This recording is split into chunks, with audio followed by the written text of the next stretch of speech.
Eelnõu lubab sõlmida lepingud, kus töötaja tööaeg ei ole ette teada.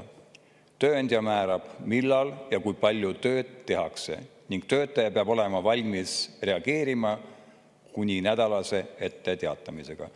Oluline on mõista, et see eelnõu ei puuduta ainult vabatahtlikku kokkulepet kahe võrdse osapoole vahel. Tööturg ei ole võrdne. Kui inimene otsib tööd ja tööandja ütleb, et meil ainult selline paindlik tööaeg, siis mis valik tal on?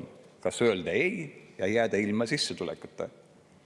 Me ei tohi unustada, et tööandjal on võim ja selle võimu tasakaalustamiseks meil oligi ja on praegu veel seadused, tööseadused. See eelnõu lammutab neid kaitsemehhanisme.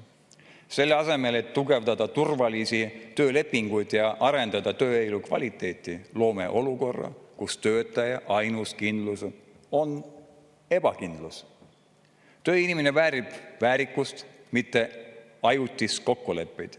Kui me tahame aidata tööandjaid, siis tehkem seda läbi investeeringute, tehnoloogia ja koolituse, mitte töötajate õiguste kallale minnes.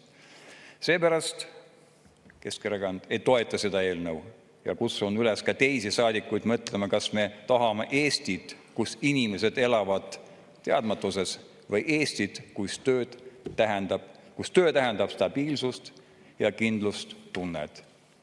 Eesti Keskerakonna fraktsioon teeb ettepaneku töölepingu seaduse ja teiste seaduste muutmise seaduse eelnõu 602 esimesel lugemisel tagasi lükata.